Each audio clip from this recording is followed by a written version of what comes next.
Hey guys, tonight we begin with something quiet and patient and a little bit forgotten. The lives of medieval women. Not the queens whose names you've heard 1,000 times. Not the saints painted in stained glass. The other ones. The chatelaines and the peasant wives, the Alewives and the midwives, the nuns and the weavers, and the women who washed the linen of strangers at the river's edge before dawn. Theirs is a story Hollywood mostly forgot, because their work was small and steady and unglamorous, and because most of it happened in the dark hours when no one was watching. The truth is, you wouldn't last a single day in their shoes, or, more accurately, their wooden clogs. So, before you get comfortable, take a moment to like the video and subscribe, but only if you genuinely enjoy what I do here. And let me know in the comments where you're tuning in from and what time it is for you. It's always fascinating to see who's joining us from around the world. Now, dim the lights. Maybe turn on a fan for that soft background hum. And let's ease into tonight's journey together. Congratulations. You've just woken up somewhere in the long medieval night, between roughly the year 1180 and the year 1450. The bed is straw, the candle is tallow, and the day has already begun without consulting you. Picture yourself in a stone keep on the Welsh Borderlands, the year 1180, the hour just before dawn. You are 17 years old, and you have been married for 9 months to a man you met 4 times before the wedding. He is somewhere south of here, riding with the king's army against a rebel baron whose name you can't remember and whose face you have never seen. The keep is yours. That sentence sounds grander than it is. The keep is a single tower of grey stone, 3 stories, with a hall on the middle floor and a solar above, where you sleep. The walls are 6 feet thick, and they hold the cold the way a cellar holds the cold. The narrow window in the solar has wooden shutters but no glass, because glass in 1180 is a luxury reserved for cathedrals and the chambers of bishops, not the wives of borderland knights with 3 manors and a debt. You can smell 3 things. The rushes on the floor, which were changed at the start of October and are now late November and beginning to ferment underneath. The brazier of charcoal that warms the foot of the bed, almost. And the lavender your mother sewed into the wool of your blanket the day you left her house. You sit up slowly. Your feet find the wooden floor and the cold rushes through your soles like water. You pull on the linen shift you slept in, the wool stockings that came up over the knee, the leather slippers that have moulded themselves to your feet over the last 2 winters, and finally the heavy outer gown of dark green broadcloth lined with rabbit fur at the collar. Dressing is not a private affair in a house this size. Your maid Edith is already in the solar with a bowl of warm water, helping you with the laces at the side of the gown. Edith is 41. She has worked in this keep since she was 12. She has known 3 lords here, and you are the wife of the 3rd.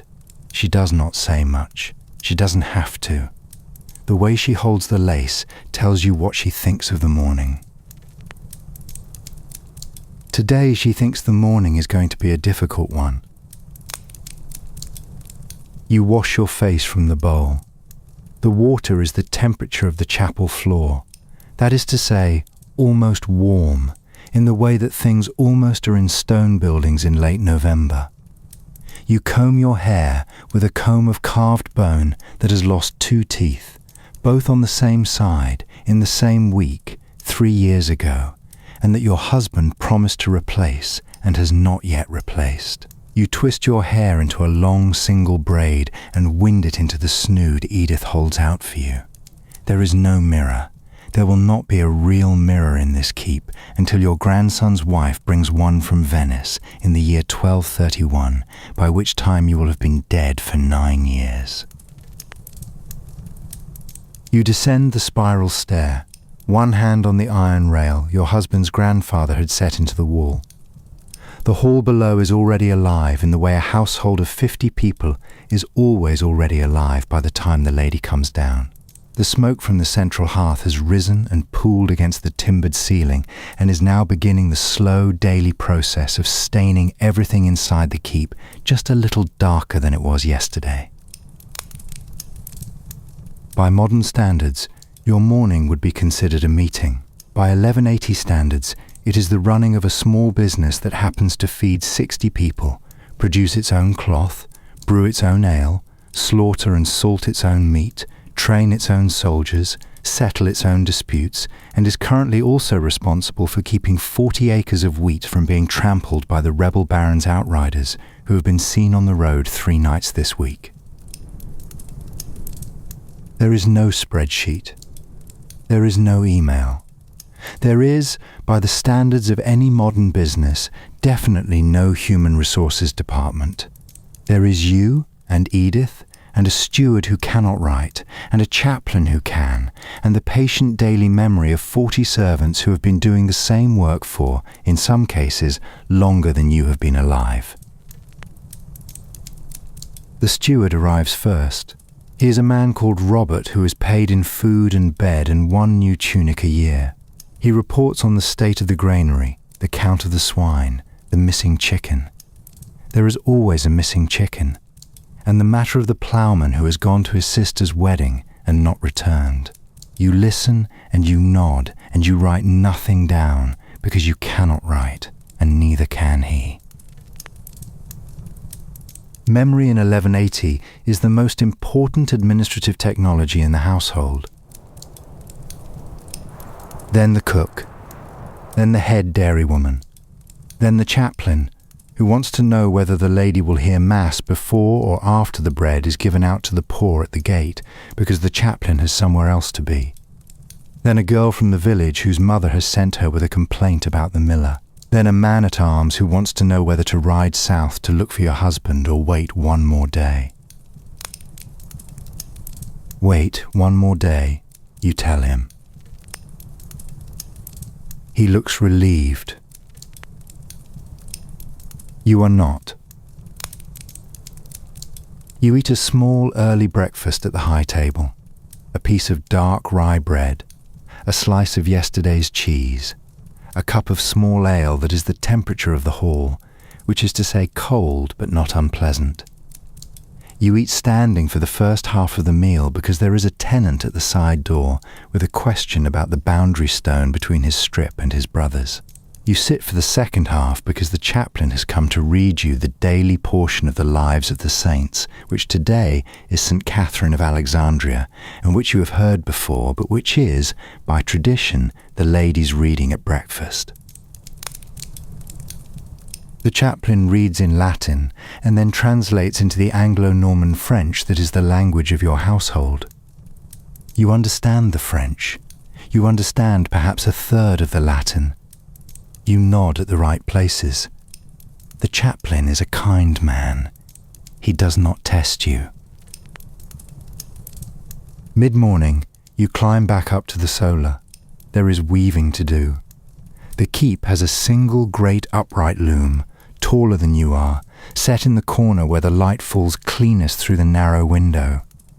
The bolt of cloth on it is 12 feet of plain wool tabby, intended for tunics for the household men.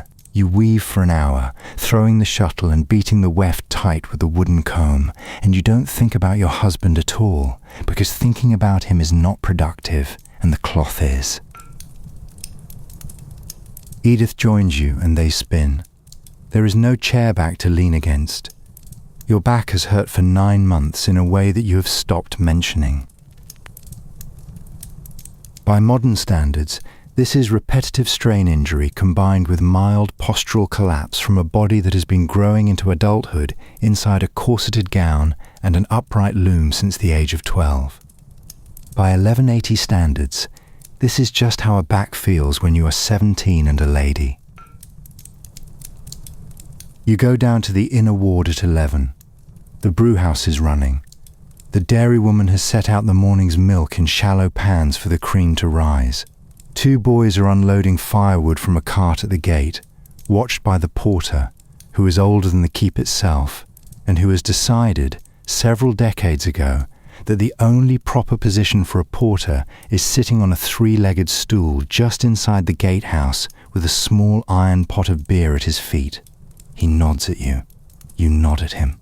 Nothing more passes between you, because nothing more is required. You inspect the chapel. The chaplain has trimmed the candle on the altar. The image of the Virgin in the niche on the south wall is fading where the damp has come through the stone. You make a note, mentally, that the wall will need repainting before next Easter. There is no parish painter close enough to do it well.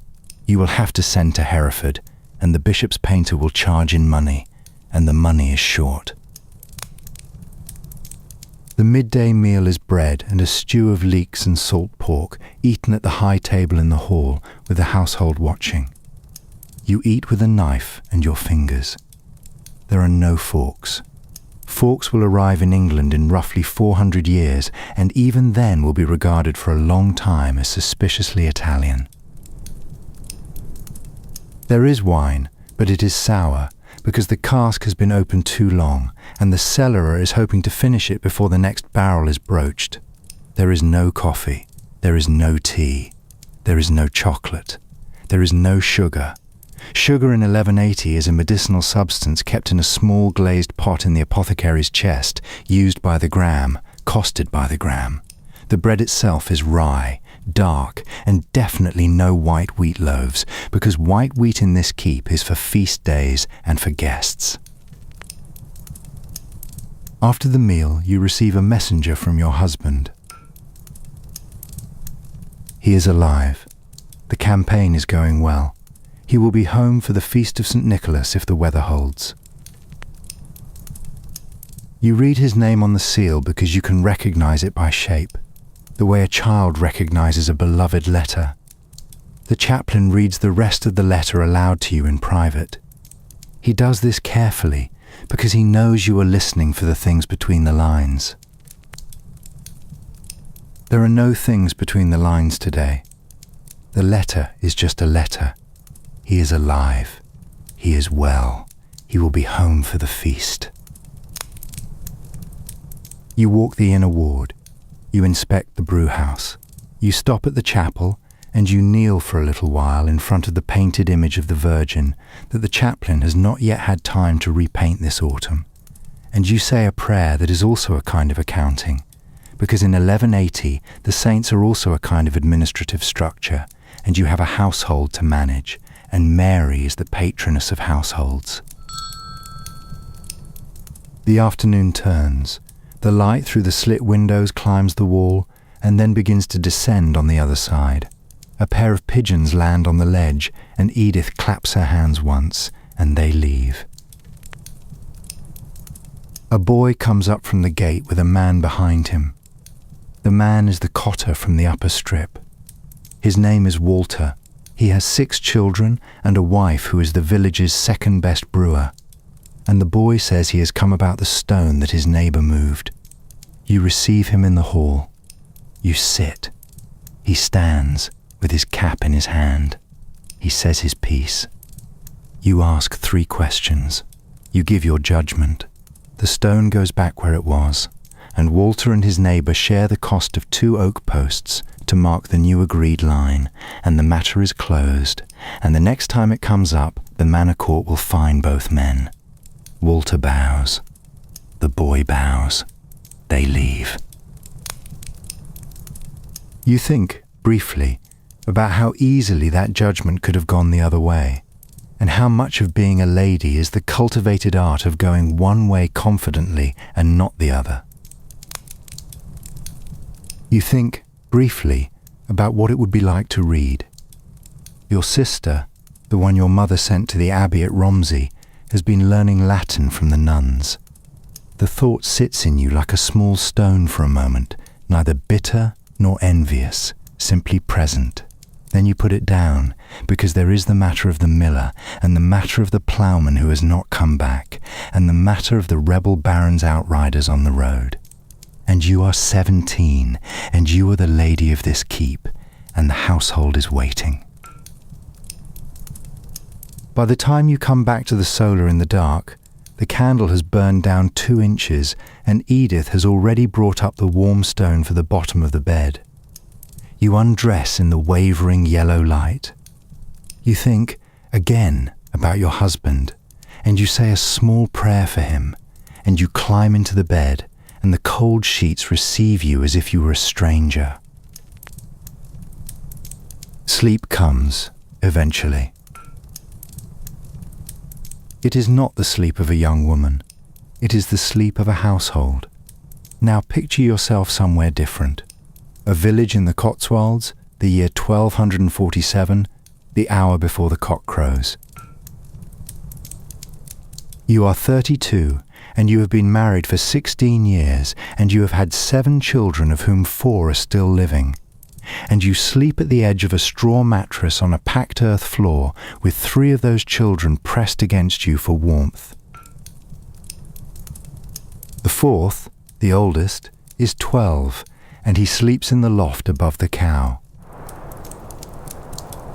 The house is 1 room, walls of wattle, daubed with a paste of clay and dung that was applied last May, and is now beginning to look like the inside of a beehive that has had a hard summer. The roof is thatch, blackened on the inside from the smoke of the central hearth, which has no chimney, only a hole at the gable that lets out perhaps half the smoke and lets in all the rain. 1 door, no windows. A single oil lamp made of an iron dish on 3 legs, the wick floating in pig fat, currently extinguished. The cow at one end, your family at the other. The chickens somewhere in between, conducting their own business. You can smell 6 things, and the order in which you notice them tells you what time of year it is. The cow, the unwashed wool of the blanket, the smoke from the dying embers of the hearth, the damp straw of the mattress, which was last changed in May and is now late October, going on 6 months, the pig fat in the lamp, and, very faintly, the apples laid up in the loft, which are beginning to turn, and which will be the family's only fruit until next August. You get up first. You always get up first. You have been getting up first since you were 8 years old. Your knees crack as you stand. Your back is a thing that you have learnt to negotiate with. You do not stretch the way a modern person stretches, because stretching is for bodies that have rested. You simply begin. The first job of the morning is the hearth. You bank the ashes back from where the embers are still living, and you blow on them, gently, and you feed them a few twigs from the basket your eldest fetched yesterday. The smoke climbs. The orange glow steadies. You hang the iron pot on its chain.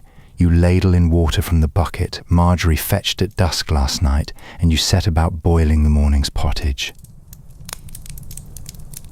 Pottage in 1247 is a word that does a lot of work.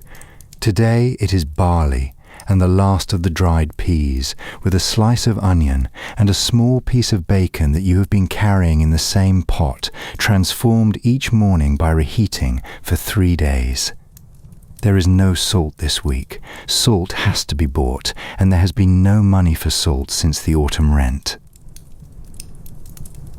The good news, you are not hungry.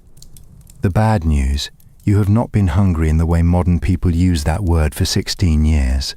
You eat what is there. The body forgets the rest. There is no coffee. There is no tea. There is no sugar in the house, and there will not be sugar in this house in your lifetime, because sugar in 1247 is a substance kept in glazed pots in the apothecaries of London and Bristol, and you have never been to either. There is no chocolate. There is no white bread, because white wheat goes for the rent and the dark rye stays at home. There is, very definitely, no orange or lemon, because citrus arrives in England by the boatload at Southampton, and Southampton is 90 miles south of here, and the only oranges in your county this winter are the 3 in the Lord's pantry, which the Lord's cook is rationing to make a sweet pottage on Christmas Eve. While the pottage warms, you go outside. The yard is the strip of ground between your door and the hedge, the size of 2 modern parking spaces. There is a midden in the corner, smelling of the past month. There is a stone trough with a few inches of water in it for the cow.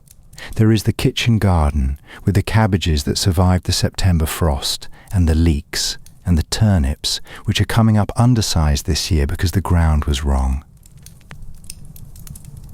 You collect 3 eggs from the hen coop. 1 is cracked, which means it must be eaten today. You bring them inside. You wake the children one by one with a hand on the shoulder.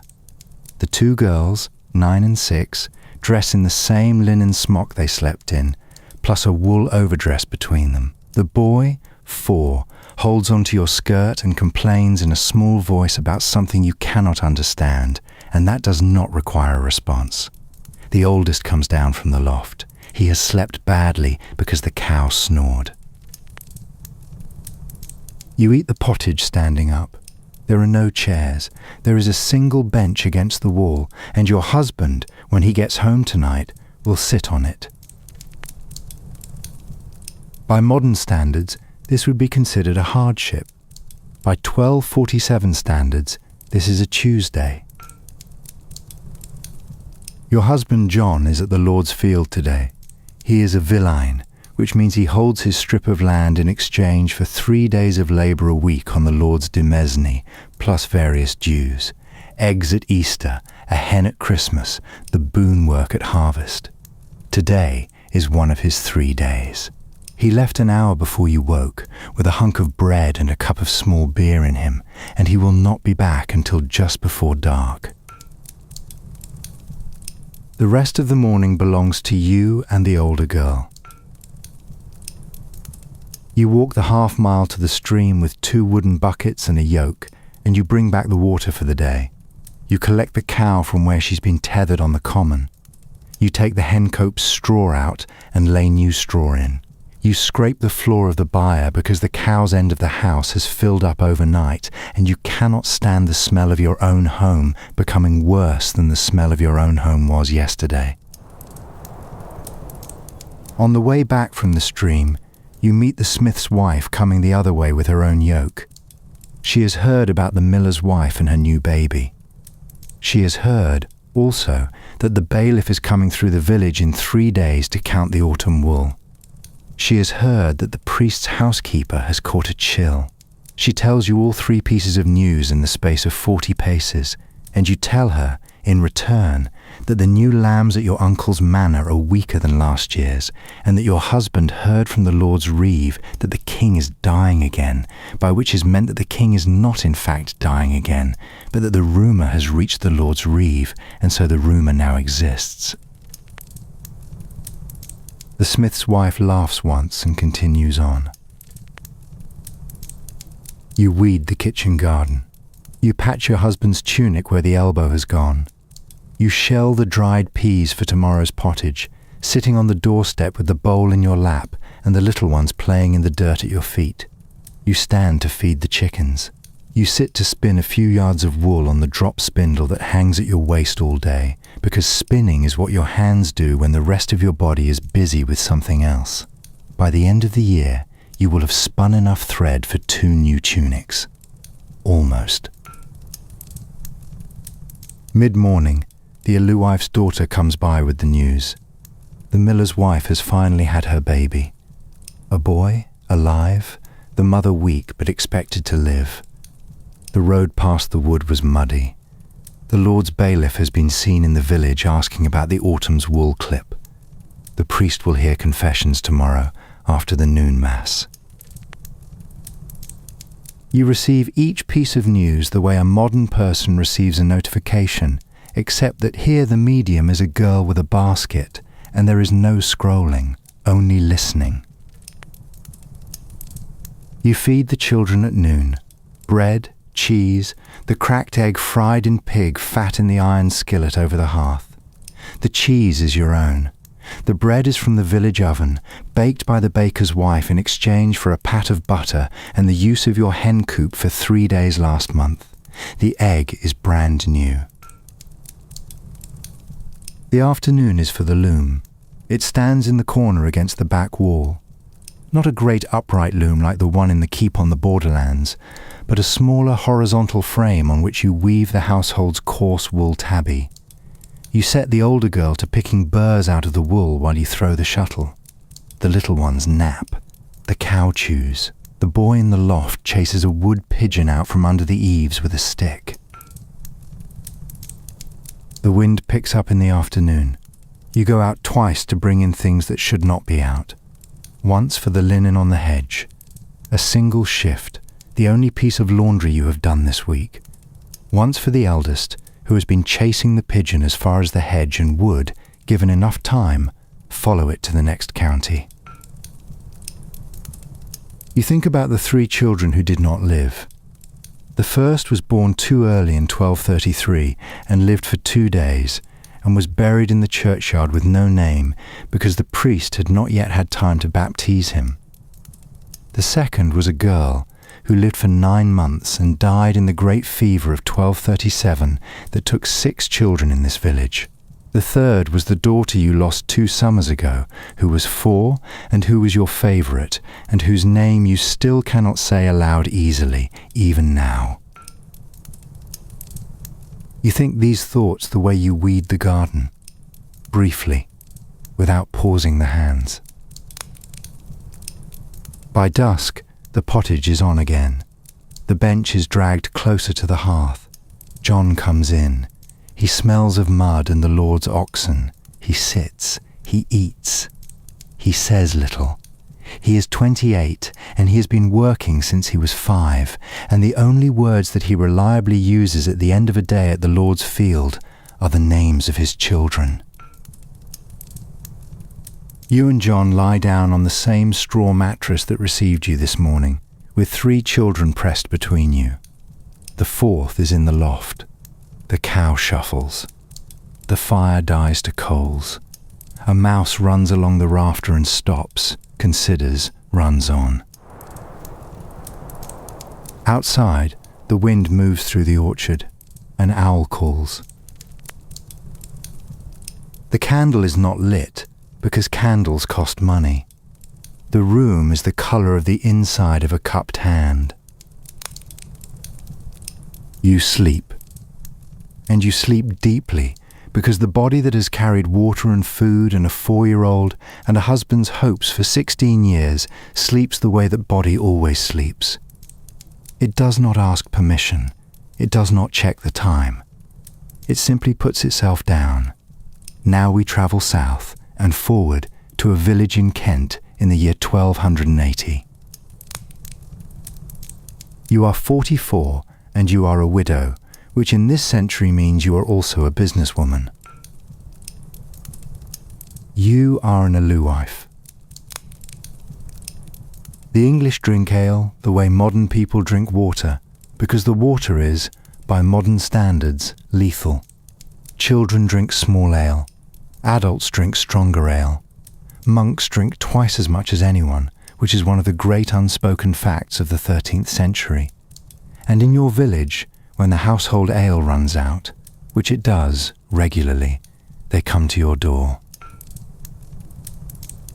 Your house is one of about 30 in the village, set on the road just before it bends toward the church. It has the same wattle and daub walls as your neighbours, the same thatched roof, the same hard-packed floor. What it has that the others do not is a brew house out the back, a stone-built room about 8 feet square, with 3 great clay vats and a long wooden cooling trough and a permanently low fire under a copper. And over the door a small wooden ale stake, painted red, which tells anyone passing on the road that the Alewife of this house has fresh ale to sell. The ale stake is a kind of medieval shop sign, with no shop attached, because the shop is your kitchen and the kitchen is your house. You can smell 3 things, and they are all yeast. The fermenting wash in the corner vat, that's tomorrow's. The cooling beer in the middle vat, that's tonight's. And the dried husks of yesterday's grist in a heap by the door, which you have not yet given to the pigs, and which is throwing off a sweet, sour smell that is exactly the smell of the inside of every Alewife's house in England. You wake before light because the brewing day starts before light. Brewing takes time. 12 to 15 hours from the first grinding of the malt to the moment the cooled wort is pitched with the previous batch's yeast, and the whole thing is set to do what beer has been doing for 4,000 years. The good news, you are very good at this. The bad news, you are good at this because your mother taught you, and her mother taught her, and there is no written recipe because nobody you've ever met can write down a recipe, and the entire skill lives in your nose and your hands and the small ladle you have used every day since you were 16. You light the fire under the copper. You measure out the malt, barley malt, mostly, with a handful of oats for body, and you fold it into the warming water. You stir it with a long wooden paddle that has been in your family for 2 generations and which has lost 3 inches off the end to fire and to wear. The mash sits and goes sweet. You taste it. You taste it again 10 minutes later. You judge the moment by something that is not quite taste and not quite smell, but which lives between them. By modern standards, you are doing biochemistry. By 1280 standards, you are doing what alewives do.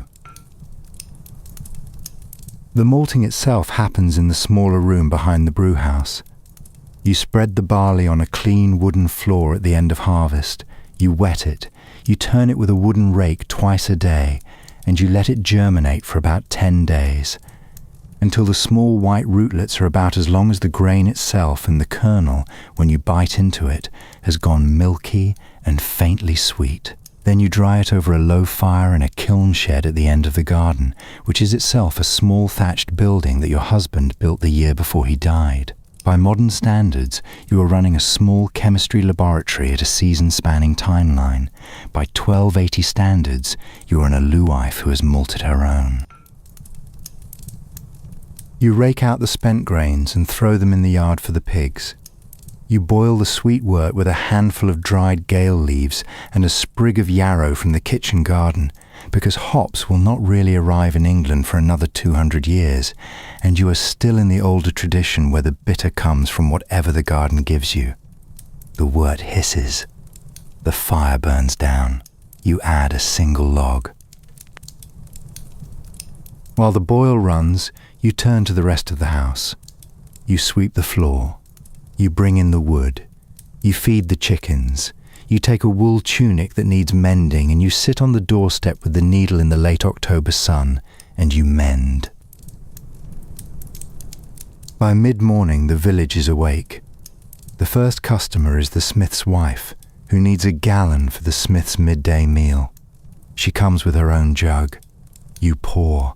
She pays with 2 eggs and the promise of a horseshoe nail next week.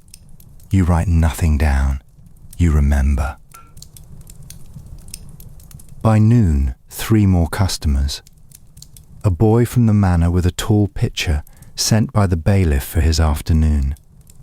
The miller's wife, the one whose baby was born in last segment's village, slightly the worse for the past month, asking for the small ale that nursing mothers in 1280 are advised to drink in quantity. And the priest's housekeeper, who pretends she is buying for the priest and is in fact buying for herself, and who pays with a small wedge of cheese and a confidence about the priest's recent dealings with the bishop's reeve. You file the confidence away. The village runs on these. The Alewife is the village's pub, but she is also the village's newsroom, and her counter is its first draft of history. People tell her things they would not tell the priest, partly because she sells them ale, and partly because she has no superior in the village who could use the information against them. The bishop's ale tax has to be paid, yes, 2 pence on every batch, But other than that, the Alewife answers to her customers and her cauldron, and to nothing else. The brewing year has its own rhythm. The strongest ales, the ones the manor buys for the Lord's feasts, are brewed in October from the new barley harvest, when the malt is fresh and the temperature in the brewhouse is steady. The small ales for the everyday cup are brewed weekly through the year, and the special brews, the church ale for the patronal feast, the bride ale for a village wedding, the wassail ale for Twelfth Night, are brewed to commission, often with the addition of honey or spices that the customer brings themselves. You have brewed at 1 wedding ale and 3 church ales this year. Last week you turned down a 4th because the woman who asked could not pay, and her family name was bad, and the village does not, this winter, owe her any favours that she has not used up. You think, sometimes, about the Alewives in larger towns. Canterbury has 50 Alewives, Rochester 20. They have proper signs over their doors, painted boards with words on them, even though most customers can't read. They have helpers. They sell to merchants who carry the ale further than the next village. You have once, in your 40s, walked the 8 miles to Faversham to see what the Alewives there did. You came back with 2 new ideas: a wooden tap that makes pouring easier, and the trick of skimming the head off the fermenting vat with a slotted spoon instead of letting it spill over, and a kind of quiet satisfaction that your own ale against theirs held up. There is no licensing fee. There is no inspector. There is, very definitely, no health and safety committee, because health and safety in 1280 is the Alewife's nose, the village's tongue, and the patient, slow accountability of selling ale to people you will see every Sunday at Mass. This is the work, day after day. Brew, sell, brew, sell. Every batch is slightly different, slightly more bitter, slightly more sweet, slightly more cloudy, slightly more strong. The good batches are talked about for a week. The bad batches are talked about for a year. There are no labels. There is only the Alewife's name, and the village knows it. The Alewife is the village's pub, its news service, its small bank, its medical advisor for anything below the priest's threshold, and its occasional gentle confessor. She is paid in eggs, in cheese, in nails, in promises, in cabbages, in one summer, in a small grey kitten which is now an enormous grey cat who lives by the brewhouse door and keeps the rats away from the malt. The cat is called Edmund. He was named after the king. The naming was a joke at the time, between you and your husband, and the joke has outlived the husband by 8 years, and Edmund the cat is no longer a kitten, but an old grey statesman of a cat who sleeps beside the warm stone of the cooling trough, and who has, over the years, been instrumental in 3 separate village disputes about whose cat killed whose chicken. In the afternoon, the bishop's reeve comes. You give him the right amount of ale and the right amount of money, and you smile at him in a way that has nothing to do with friendliness and everything to do with knowing exactly how thin the line is between a successful Alewife and a fined one. You have been fined twice. Once for a batch that was thinner than the assize allowed. Once for selling above the price set by the manor court. Both fines were paid in cheese. Both fines were, you privately believe, the bishop's reeve looking for cheese. You think about your husband sometimes. He was a thatcher. He fell from a roof when you were 36. He was a quiet man. He liked your ale, and he liked the small grey cat's predecessor, and he did not mind a wife who could read a malt house at 20 paces. There are evenings now where you stand at the brewhouse door, watching the kitchen garden go dark, and you remember him. Then you go inside, because the next batch needs pitching. The light goes.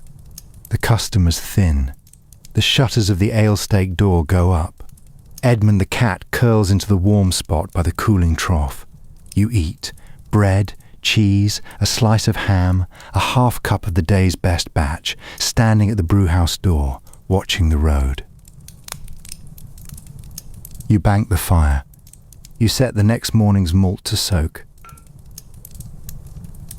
You climb into the bed alone, in the small back room of the house where you have slept since your husband died, and you say a small prayer for him, and you sleep the way Alewives sleep.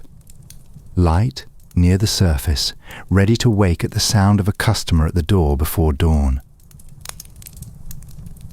The shutter creaks once in the wind. Edmund shifts in the brewhouse. Now we go even smaller and even quieter. The city of Worcester, the year 1300, the hour just before dawn. You are 42 years old, and you have been walled into a stone cell built against the north wall of the Church of St. John for 7 years. You are an anchoress. The word means the one who is anchored. It is, in your trade, a very precise word. You have been anchored to this spot, to one specific square of ground in one specific corner of one specific church in one specific city, for 7 years, and you will be anchored here for the rest of your life, which by your own estimation will be another 15 years, perhaps 20. The cell is small, about 7 feet wide, 10 feet long, 8 feet high. The walls are stone, the floor is flagstone laid on packed earth, the roof is a single slope of timber and slate. There is one door. The door is bricked up. That sentence is the central fact of your life. You walked through that door 7 years ago. The bishop blessed the threshold. The mason came in behind you and bricked it up while you watched. The mortar is by now grey and weathered and indistinguishable from the rest of the wall. By modern standards, this would be the description of imprisonment. By 1300 standards, this is the description of a vocation that was your idea, that the bishop approved, that the parish supports, and that you renew, mentally, every day at matins. You have 3 windows. The first is the squint, a small, hand-sized opening cut through the north wall of the church into the chancel, so that you can see the altar and the priest and the host at the moment of consecration. You kneel at this window for the offices, you watch from this window for the elevation of the host at Mass, and through this window you receive communion every Sunday from the priest's own hand. The window is angled so that you can see the altar, but the congregation cannot see you. The arrangement has been described in a treatise written by a French theologian 80 years ago as the window of God. The second window is the speaking window, a wider opening cut through the outer wall onto the street with a heavy linen curtain pinned across it on the outside. The curtain is the one rule of the speaking window. Visitors come, they speak through the cloth, they cannot see your face. You can see the shape of them, faintly, against the morning light. They cannot see the shape of you at all. The third window is the food slot, a low, narrow opening on the south wall into the small kitchen garden of the priest's house next door. The priest's housekeeper, a woman called Marjorie, 57, widow, brings your food twice a day through this slot. Bread, vegetable pottage, a piece of cheese on a Sunday, occasionally an apple from her own tree. You leave the empty bowl in the slot. She takes it back. You have not seen her face in 7 years, but you know her voice well, and you know her hands well, because you can see her hands through the slot when she places the bowl. You wake before dawn, because in 1300 the bell of St. John's rings matins at 4 in the morning, and the bell is 6 feet from your wall, and the bell is loud enough to wake the dead in the churchyard, let alone you.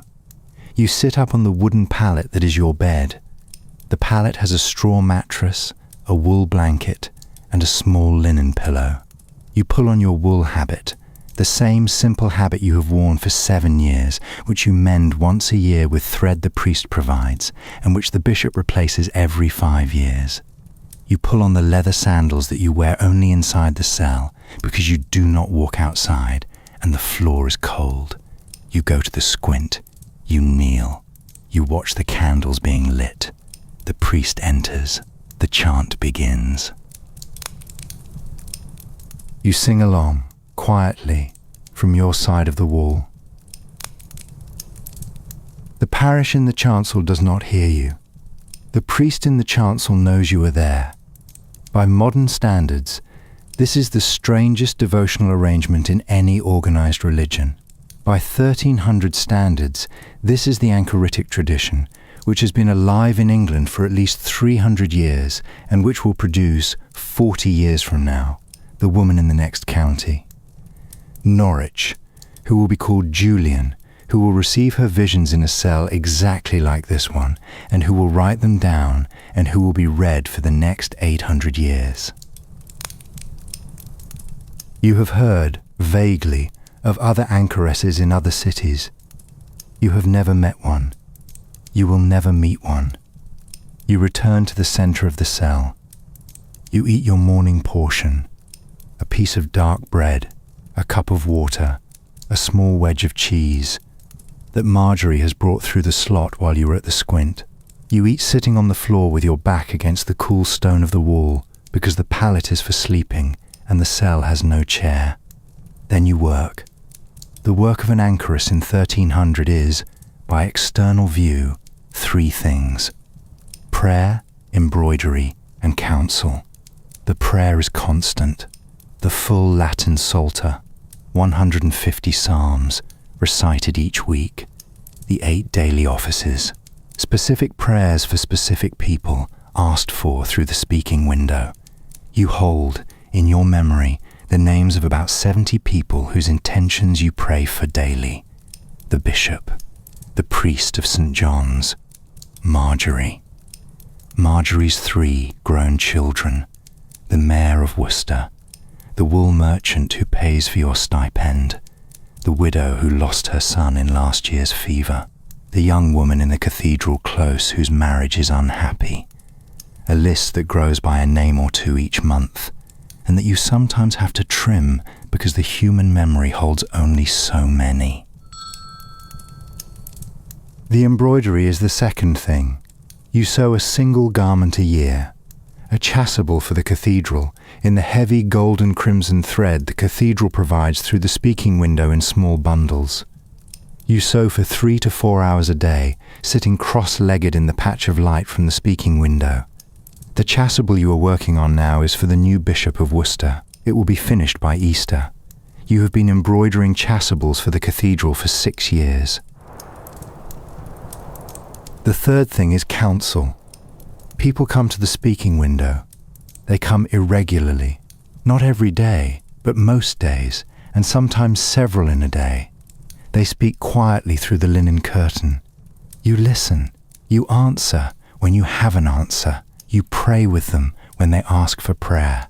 You let them weep when they need to weep, and you stay silent on your side of the curtain in a way that does not invite explanation. By modern standards, you are an unlicensed therapist who has never met any of your clients. By 1300 standards, you are an anchoress, and this is one of the recognized social functions of an anchoress, and the city of Worcester has been doing it for 200 years, and you do not have to invent a single word of the practice. The practice is older than the cathedral. Today's first visitor comes at 9 in the morning. It is a young woman, maybe 19, by the timbre of the voice through the curtain. She is recently married. The marriage is not what she hoped. The husband is not unkind, but he is not present either, and she does not know how to be with him in the long stretches of the day when he is at his work and she is alone in the house. You listen. You ask one question. She answers it. You ask another. She answers that one too. You tell her about loneliness inside a marriage, the way a fish describes water, slowly from inside it. You do not give her instructions. You give her Instead, a way to think about the next year of her life. She thanks you. She leaves coin in the small box outside the curtain, 3 pennies. She walks back into the street. The second visitor comes at noon. It is the wool merchant who pays for your stipend. He is here on business. He wants you to pray, specifically, for the safe arrival of a shipment of wool he is sending to Bruges next week. He brings news of the city. The new bishop will arrive in 3 weeks. The cathedral roof is leaking again. The mayor's daughter is to be married at Michaelmas. He pays for your prayers with a more substantial coin, 6pence, and a small parcel of the dried apricots that have come up from the south. You thank him through the curtain. He says good day. He leaves. You eat your midday meal. Bread, a piece of fish, a small bowl of broth. Marjorie has slipped a note into the bowl this time, folded parchment, an inch square. You open it. It says only, "Your sister is asking after you. She is well." You burn the parchment in the candle. The smell of burning parchment is one of the small private smells of your life. Your sister lives in a village 20 miles from Worcester. You have not seen her in 7 years. She has 6 children now. 4 when you came in here, 6 now. The 2 new ones you have never seen and never will see. You pray for them each at Compline, by name, the names Marjorie has whispered through the food slot over the past few years. The afternoon. You return to the chasuble. The light through the speaking window curves across the floor. A fly bumps against the curtain twice and flies away. The bells of the cathedral, 1/2 mile to the east, ring sext. You stop and pray. You return to the work. By modern standards, your life looks unbearable. By 1300 standards, your life is the life of a woman who chose silence over a difficult marriage, who chose prayer over the work of raising children she could not bring safely to adulthood, who chose the small certain life over the large uncertain one. The neighbours respect you. The mayor of Worcester respects you. The bishop knows your name. The young woman who came this morning will tell 2 of her friends about the kind voice behind the curtain, and they will come within the year. You think, sometimes, about whether you regret it. The answer, after 7 years, is no. But the answer is also that the question is not quite the right one. The question is whether the alternative would have been better, and you have lived too long inside this stone cell, with the squint and the speaking window and the food slot and the 70 names of the daily prayer, to know what the alternative would have been at all. The light fails. Marjorie brings supper. You eat. You go to the squint for vespers. You watch the candles being put out, one by one, on the altar. The chant ends. The priest leaves the chancel. The cathedral bell rings the 8th hour. You wash your hands in the small basin Marjorie has left at the food slot. You unpin your hair, which is grey now in long single streaks. You lie down on the pallet. You pull the blanket to your chin. The cell is dark. The street outside is dark. The chancel beyond the wall is dark, except for the single sanctuary candle that burns through the night before the host. You think, briefly, of Julian, the name you have heard whispered through the speaking window twice this year by visitors from Norwich, who say the abbess there has been receiving a young woman who wants to be enclosed at St. Julian's Church, and who is, by all accounts, an unusual mind. You will never meet her. She will be enclosed in 14 years. She will live for 50 more. She will write the book that will make people read about anchoresses for the next 800 years. You do not know any of this. You know only that the cell is dark, and the wall is cool against your back, and the bell will ring matins in 5 hours, and somewhere a fox in the cathedral close has begun to bark, and Marjorie's candle in the kitchen next door has just gone out, and Worcester, the city of stone and woolsacks and 1,000 small lives, is going to sleep around you. You sleep too. The land changes now. Travel north and forward 30 years to the high Yorkshire moors in the year 1310. You are 51. You are a midwife, and tonight you are not going to sleep at all. You live in a low stone cottage at the edge of the village, on the side of the road that faces the moor. The cottage is yours, left to you by your mother, who was the midwife before you, and whose mother, by what the village remembers, was the midwife before that. There is no formal training. The training is a lifetime of being your mother's daughter in this house, with the bowls and the soap and the linen and the small wooden birthing stools stored in the rafters and the herbs hanging in bundles from a beam over the table. You can name every herb in the rafters by smell, in the dark, with a single sneeze of effort. The names are mugwort, motherwort, raspberry leaf, shepherd's purse, yarrow, betony, comfrey, mallow, vervain, and 3 others that you have no English name for and that your mother only ever called by Welsh words you remember imperfectly. The cottage has 2 rooms. The front room has the hearth and the table and the chair you have had for 30 years. The back room has the bed and the chests with the linens and the carved wooden box your mother left you, which contains the few small instruments you use: a pair of iron scissors, a horsehair thread on a small bobbin, a bone hook the length of your finger that has been in your family for, by your mother's count, 6 generations. You do not know what your great-great-great-grandmother used it for. You use it for what your mother taught you to use it for. It is past midnight when the knock comes. You have been half asleep, the way a midwife is always half asleep, with the door bolt eased back and your boots within reach of the bed. The man on the doorstep is the cousin of the woman in labour. He is breathing hard. The cottage is 2 miles from here, up the long stony rise and across the boggy patch by the standing stone and down again into the fold of the hill. The baby has been coming for 9 hours.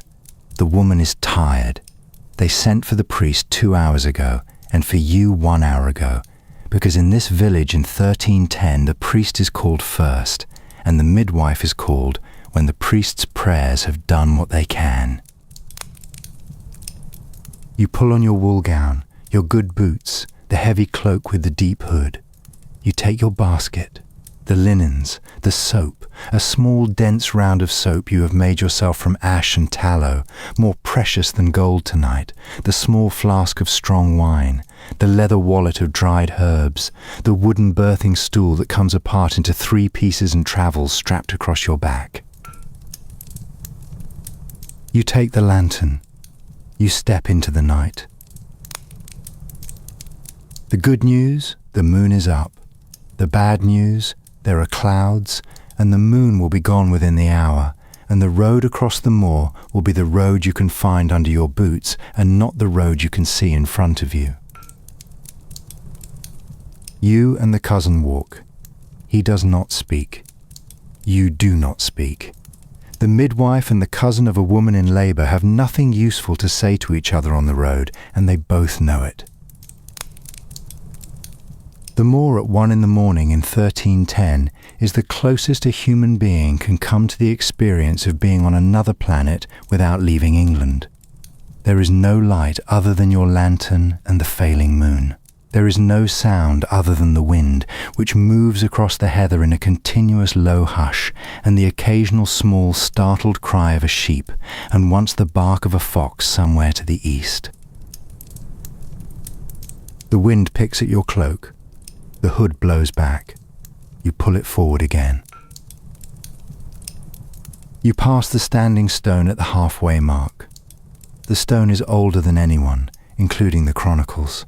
The villagers say it was put there by the people who lived in this country before the Romans, and they say it the way villagers in 1310 say most things about the deep past.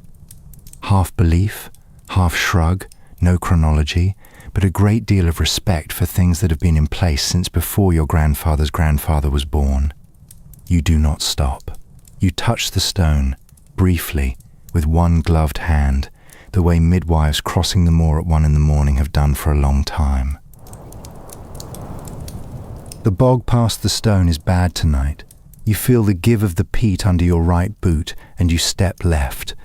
The cousin says, "This way, mistress," and points to a slightly drier line 10 feet to the north, and you take it. You walk on. The wind picks up again. Somewhere, a curlew makes the long, thin, wailing call that always sounds to a midwife crossing a Yorkshire moor at 1 a.m, like a child crying in the dark. You think, as you walk, about everything that can go wrong. By modern standards, the list is everything that can go wrong in obstetric medicine, against which you have soap, linen, a wooden stool, and 40 years of memory. By 1310 standards, the list is the same, only no one expects you to fix all of it, only as much of it as a midwife can fix, which is in fact most of it, and the rest is what the priest is for. There is no antibiotic. There is no anaesthetic. There is no caesarean section, because the caesarean in 1310 is the operation of last resort, performed only on women who are already dead in order to save the child. There is, very definitely, no blood transfusion. There is the soap, the linen, the stool, your 2 hands, and your absolute willingness to be present in the room while a thing happens that has, in your 51 years of life, killed many of the women you grew up with. You arrive at the cottage at 2:30. The candle in the window is the only light.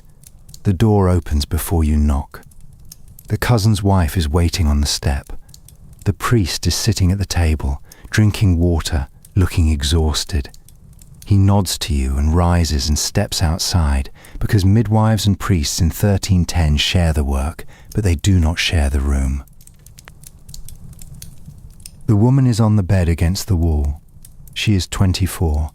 It is her first. You know her by sight, because in a village of 200 you know everyone by sight, but you have never spoken to her at length. You sit beside her. You put a hand on her belly. You wait between the contractions. You say, softly, in the dialect of these high villages, how long since the last hard one? She tells you. You count. You nod. You do not say what you are thinking, because saying it would not help. You are thinking that the baby is positioned wrong, that the head is up, not down, and that this is going to take longer than the cousin's wife wants it to take, and that you are going to spend the next many hours doing the thing midwives in 1310 have done with their hands and their patience and their absolutely terrifying calm for as long as women have been giving birth. You unpack the basket. You assemble the stool. You wash your hands in the bowl of water the cousin's wife has set ready. Not because you have a theory of germs, which will not arrive for another 500 years, but because your mother taught you to wash, and because the cleanliness of the midwife is one of the few measurable things about a midwife, and the village judges you on it. The hours go. You talk to the woman in a low voice, almost continuously, in a tone that is not coaching and is not comforting, but is something between the two. A kind of conversation that does not require the other person to answer. You tell her where you are in the labour. You tell her what you can see, what you can feel, what you expect next. You do not lie. You also do not say everything. At one point you turn the baby. This is the moment for which there is no instruction manual and no medical authority and no priest. You and your hands and a woman in labour. You feel for the small bones of the spine and you ease, and the baby, slowly, slowly, turns. Between contractions you take from the wallet a small pinch of mugwort and you put it under the woman's pillow, which is what your mother did, and which you do not entirely believe in, but which you are not, this morning, prepared to stop doing. The priest, outside the door, says the rosary in a low voice for the third time tonight. The cousin's wife brings in another bowl of hot water. The candle is on its last inch. You light a fresh one from the embers of the fire. By dawn, the baby is born. A girl, small but breathing, with a strong, sudden cry that the priest, sitting outside on the bench by the door, hears and stands up at and crosses himself. You hand the child to the mother.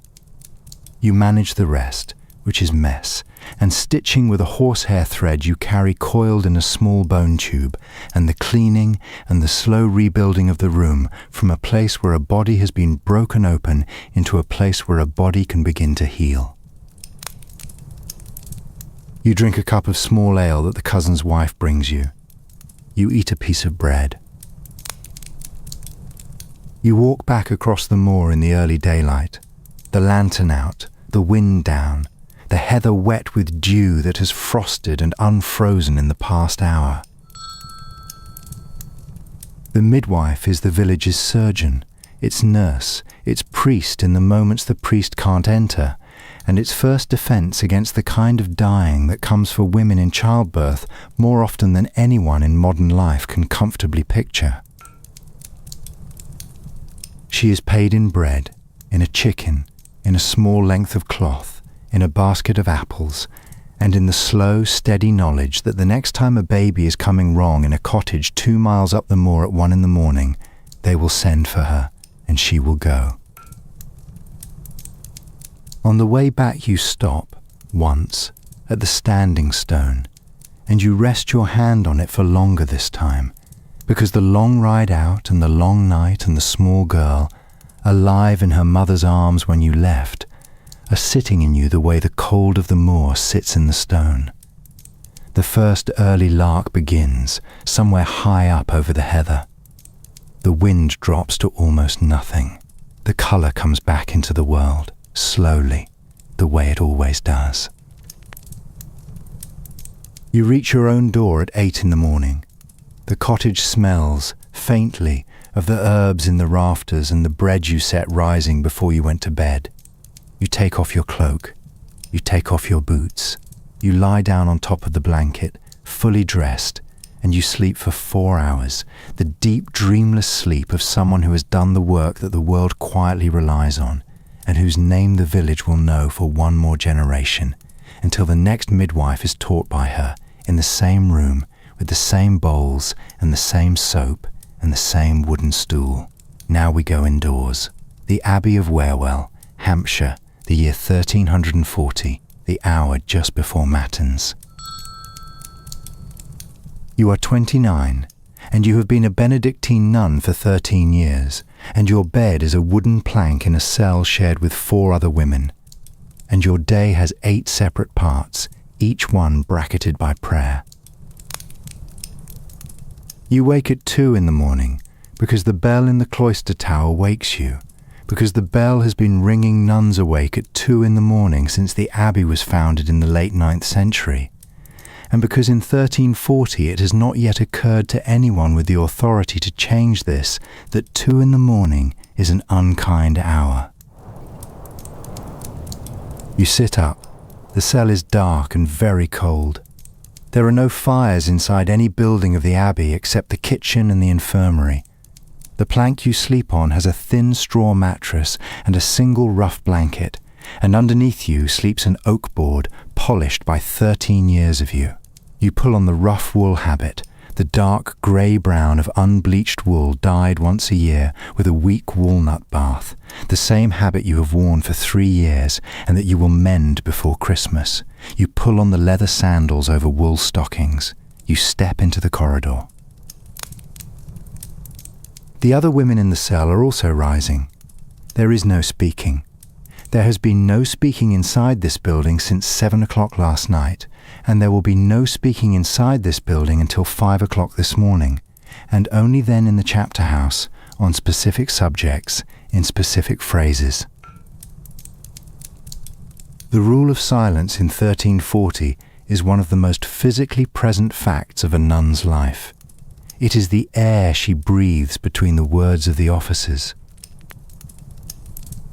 There is, in this corridor at 2 a.m, no electric light, no plumbing, no central heating, no carpets, no insulation, and very definitely no clock. There is the bell. The bell is the clock. The bell has been the clock here for 450 years. You walk through the cloister to the church. There is one small candle burning in a niche at the corner. The rest of the way is by memory. You take your place in the choir stall. The other women take theirs. The abbess is already there. The candles on the lectern are lit. The chant begins. By modern standards, this is the start of a working day at the very small hours of the morning. By 1340 standards, this is matins, the first of 8 offices, the foundation of the whole rhythm of the day, and the entire convent is built around it.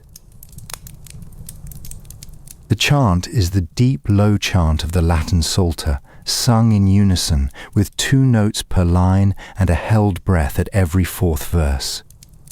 You do not understand all of the Latin. You understand most of it. The Latin you do not understand has been said by women in this church for 400 years, and the meaning of it is no longer carried by the words but by the act of saying them. Matins lasts an hour and a half. Then Lauds, at sunrise, which in late November is somewhere around 7:30. Then a few minutes of rest. Then Prime, at the first hour of the working day, which is roughly 6 a.m. by clock time except that there is no clock. Then the chapter meeting in the chapter house. Then a small breakfast. Bread, a thin watered ale, occasionally cheese. Eaten standing at the long table in the refectory, in silence, while the reader reads aloud from the lives of the saints. Then terce. Then the morning's work. Then sext at noon. Then the midday meal. Then none in the early afternoon. Then the afternoon's work.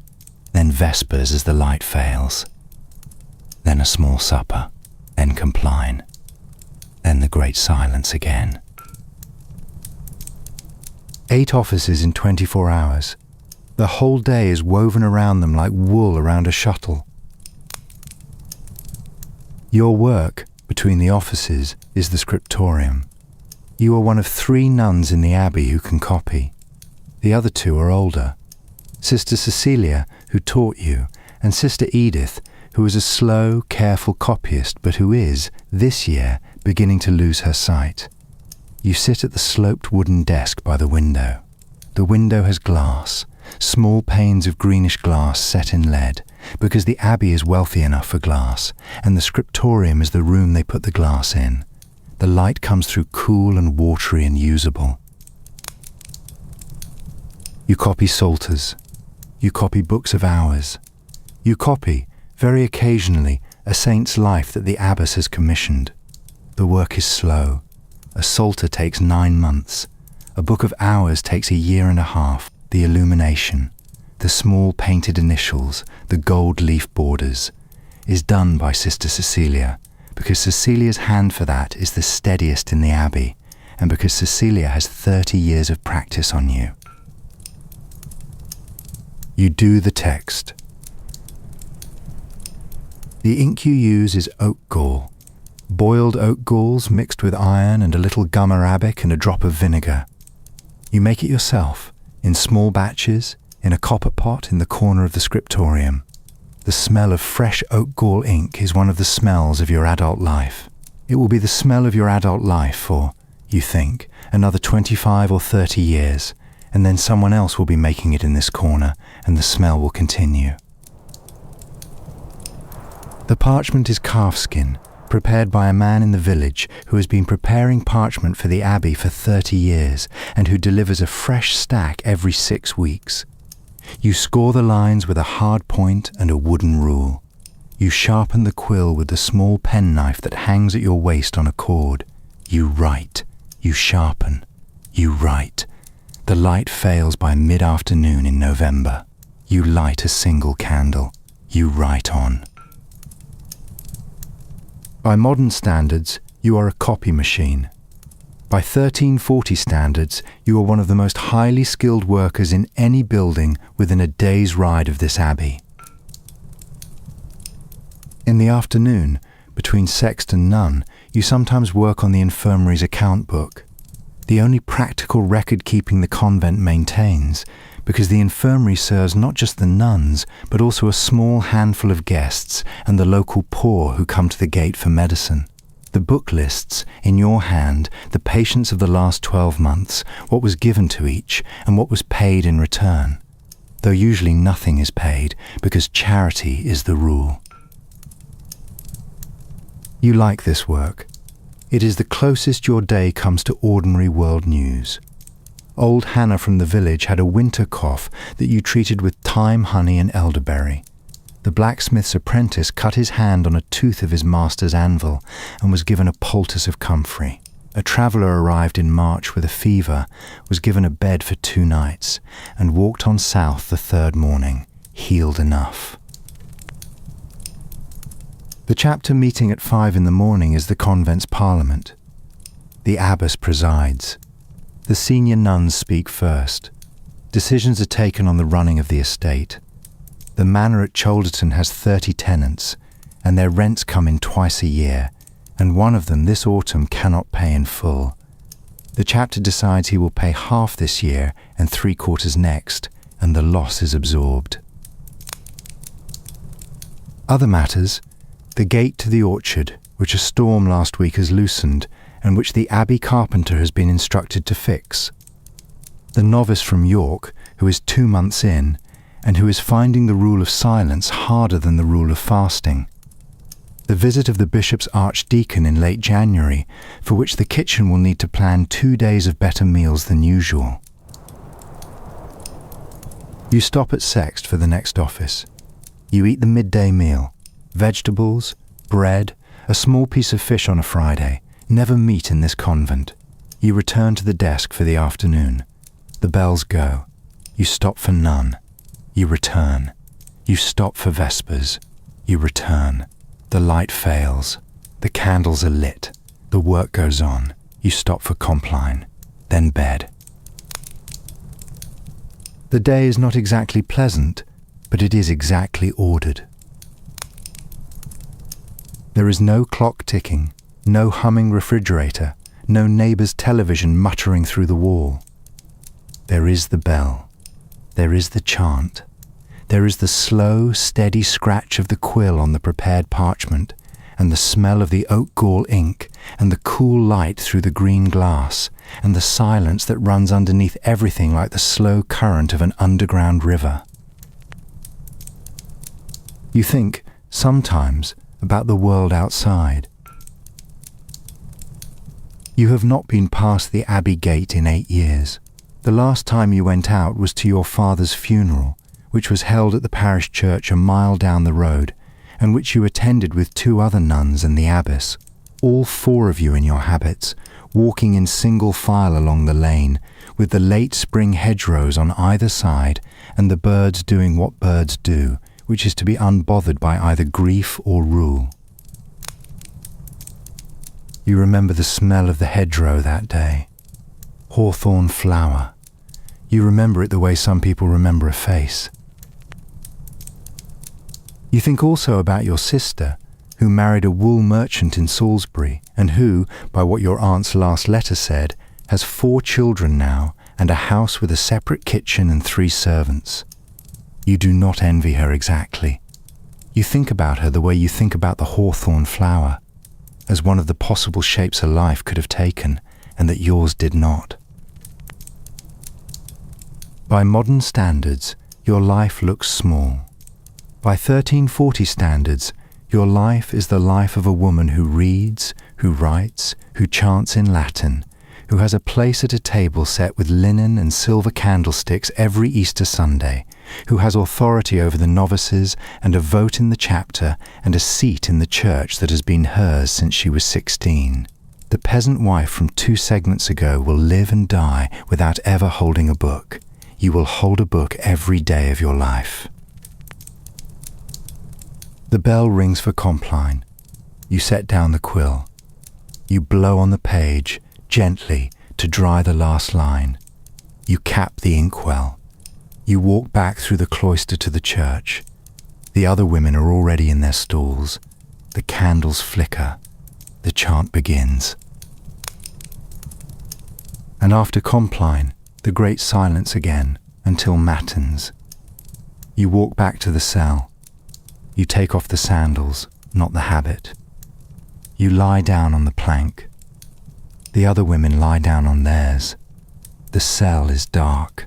The corridor is dark.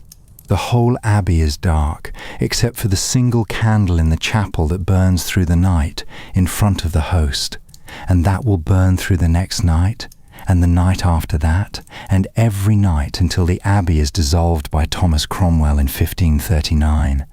But that is 200 years away, and you have a psalter to finish, and you are tired, and you sleep. Forward 40 years, and into a town. Norwich, the year 1380. You are 36, you are a weaver, and your husband is a dyer, and together you make the broadcloth that is England's most valuable export in this century. You live in a tenement on a street called Home Street, 3 stories, narrow as a corridor, with a workshop on the ground floor, a kitchen and bedroom on the first floor, and a loft above where your 2 apprentices sleep. The workshop holds 2 looms, a small one and a large one, and a long table for the warping and the carding, and a hearth in the corner where you boil the size for the warp, and where you also, sometimes, boil the pottage. The smell is wool and lanolin and oak gall and wood ash, and a faint constant trace of the dyeing yard out the back, where your husband has the indigo vats and the woad pots and the long shallow troughs for the madder. You wake at 5. You sleep 4 hours. You will go to bed at midnight. Norwich in 1380 has perhaps 15,000 people. It is the second largest town in England after London. The wool trade is the engine of it. The cathedral and the castle are the steeple and the keep, but the looms are the heart, and the hearts beat in 3,000 workshops just like yours, and on a clear morning when the wind is right, you can hear the looms of the next street going, like a long, quiet drumming under the day. The wool came from a flock in the South Norfolk pastures, sheared in June, carded and combed by women in those villages through the summer, and brought to Norwich by carter in October. It came to you through the broker on Lothian Street, who buys in bulk from the carters and sells in small lots to weavers. You paid in coin and in promises. The promise was that 2/3 of the finished broadcloth would go back through him, the carter, the broker, and the merchant who exports it to Flanders. You will see your share in March. You light the hearth. You set the pottage on. You wake your husband, who is 41, and who coughs in the way that all dyers in Norwich cough by 40, because dyeing is a craft that uses urine and wood ash and lime and indigo and madder and a great deal of long-term lung damage, and dyers in Norwich live, on average, 10 years less than weavers, and you both know it. By modern standards, this would be an occupational health concern. By 1380 standards, this is the trade-off for a tenement house with 3 stories and a workshop on the ground floor, and you have made it together. The apprentices come down. Watt is 14, and he is your husband's. Joan is 15, and she is yours. They eat the pottage standing. They wash at the basin in the corner. They tie back their hair. They start the day. You go to your loom. The large loom holds 12 feet of warp, half finished. A fine broadcloth, double tabby weave, in the soft pale brown of undyed wool that will be dyed deep blue by your husband when the cloth is off the loom and properly fulled and stretched. You take your seat on the bench. You check the warp tension. You start the day with 30 good throws of the shuttle to warm your hands and your shoulders and your back into the rhythm. the rhythm that will not change until the bells of St. Peter Mancroft ring vespers and you stop for the second time today to eat. The rhythm. The shuttle goes through. The beater comes forward. The treadles change. The shuttle goes back. The beater. The treadles. The shuttle. By 30 throws, you are not thinking about it. By 100 throws, your hands are doing it without your hands. By 1,000 throws, the day is gone. Joan works the small loom. She is making a narrower cloth, twill, for kerchiefs and aprons. She is good. She will, in 3 more years, be free to set up her own loom in someone else's workshop or to marry a weaver, and either way she will be solvent for the rest of her life because she has learned to weave in Norwich in the late 14th century, which is one of the better hands a woman can be dealt in this century. Mid-morning, the cloth searcher comes. He is a man employed by the Worsted Weavers' Guild, and his job is to check the cloth being made in town for the quality the guild has set, number of threads per inch, evenness of the warp, fastness of the dye. He examines 2 yards of the small loom and 3 of the large. He runs his finger along. He measures with a small bone ruler. He nods. He stamps the lead seal of the guild onto the corner of the finished part of the large loom's cloth, and he walks on. The stamp is what makes the cloth saleable in any market in Northern Europe. Without it, the cloth is just cloth. With it, the cloth is Norwich broadcloth, and a merchant in Bruges or Ghent will pay you double what a merchant in Lincoln will pay you. By modern standards, this is quality assurance. By 1380 standards, this is the difference between making the rent and not. There is a smaller daily transaction with the burlers and the fullers.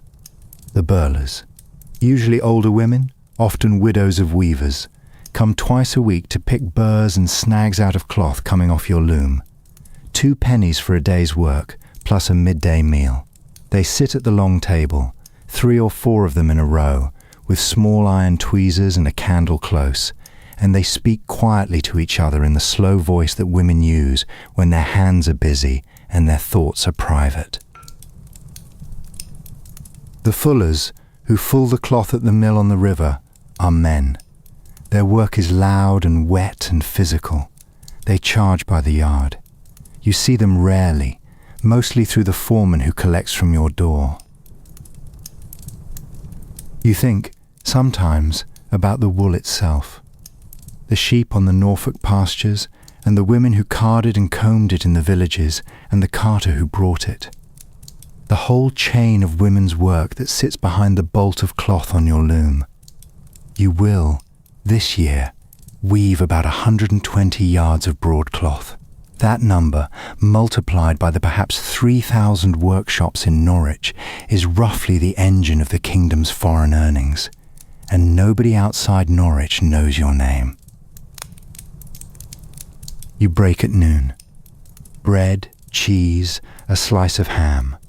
Your husband comes up from the yard, his sleeves rolled past the elbow, his forearms streaked blue with woad that will not come off until next Sunday's hot wash.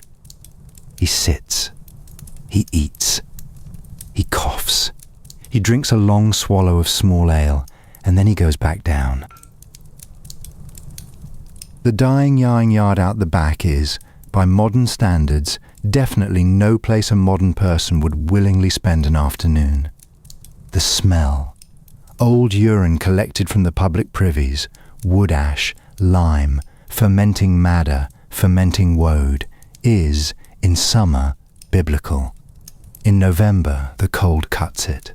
Your husband works mostly in his shirt sleeves, regardless of the weather, because the vats are warm and the work is hot, and he stands over them with a long wooden paddle, exactly the same length as your Alewife's paddle from segment 3, stirring the indigo in slow patient circles while the cloth turns from yellow to green to deep blue in the air. The afternoon, the shuttle, the beater, the treadles, the shuttle, The light through the workshop's 2 small windows shifts across the floor. The apprentices change positions.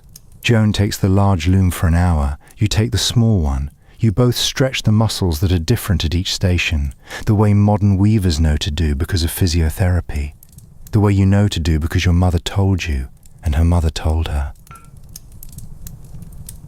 You think about your daughter. You have one. She is 6. She is upstairs with your sister-in-law, who has come from Bury for the week. She will, you think, weave. She has the patience for it already.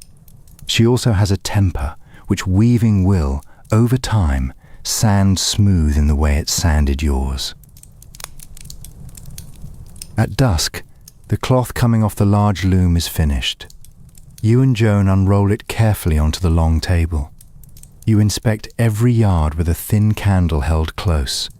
You find 2 small flaws, both fixable, in the last 6 feet. You mark them with chalk for the burlers. The women who pick out the burrs and snags with small iron tweezers, who will come tomorrow morning and spend the day at this cloth before it goes down to the fulling mill on the river. The fulling mill is the next link in the chain. The cloth is washed, beaten with wooden hammers in a tank of warm water and fuller's earth, and stretched on tenters in a field beside the river to dry. Then it comes back, and your husband dyes it. Then it goes to the market on Tombland on Saturday. Then to the wharf at Yarmouth in a fortnight. Then on a Hanseatic ship to Bruges or Antwerp before Christmas. Then to a Burgundian merchant who marks it up 4 times its Norwich price and sells it to a court lady in Dijon who, 8 months from now, will have a winter gown made of it that she will wear, briefly, to a feast where the Duke is the guest of honour. You will never know the Duke's name. The court lady will never know yours. Norwich broadcloth in 1380 is the long, quiet chain that connects you to her without either of you ever knowing. The weaver is the town's economy, its taxable wealth, its export and its identity, and her loom is the most important machine in 14th century England, more important than the windmill, more important than the watermill, more important than anything except possibly the plough. And the weaver is also, in this house and in 3,000 others in Norwich, also the woman who cooks the pottage and tends the apprentices and listens to her husband cough and lays a hand on her sleeping daughter's forehead in the dark. You eat, you read. Yes, you read in English. You cannot read Latin, but you can read the Norwich English of 1480, and there is a copy of a religious treatise in the chest under the bed that you bought from the bookseller's apprentice for 6pence and a wedge of cheese, and you are about 1/3 of the way through it. You read by the candle for half an hour after the apprentices have gone up to the loft. Then you close the book. You blow out the candle. You lie down. The husband coughs once in his sleep and rolls over. A shutter creaks somewhere in the next house. A drunk on the street below sings the first line of a song and forgets the second. You sleep. Across the channel now and forward 40 years. The Bavarian foothills, the year 1420. You are 63. You live alone in a cottage at the edge of the forest, and the village calls you Mutter Greta, and what they call you in private is something else, which has not been said to your face yet. The cottage is a small one, 2 rooms.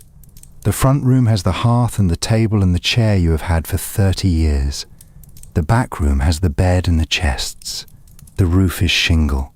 The walls are stone. The garden runs from the back door to the edge of the forest, where it gives way to bracken and bilberries and, in the dark, to wolves, although the wolves of the Bavarian foothills in 1420 are less numerous than the wolves of the chronicles would have you believe, and have not taken any one of yours. You can smell, from the rafters, the entire pharmacy of the village.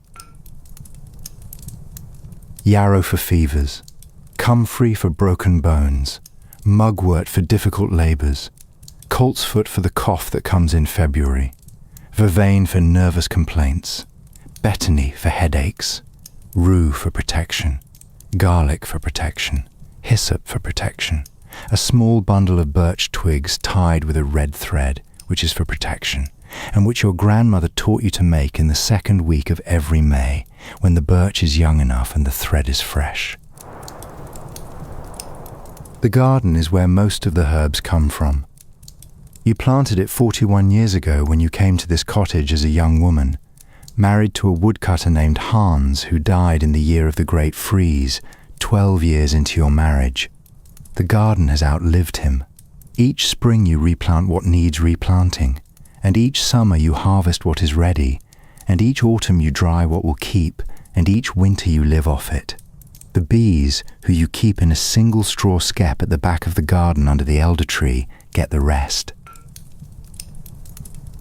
You wake with the sun, because in the Bavarian foothills in 1420 the sun is the clock for women who live alone in cottages at the edge of the forest.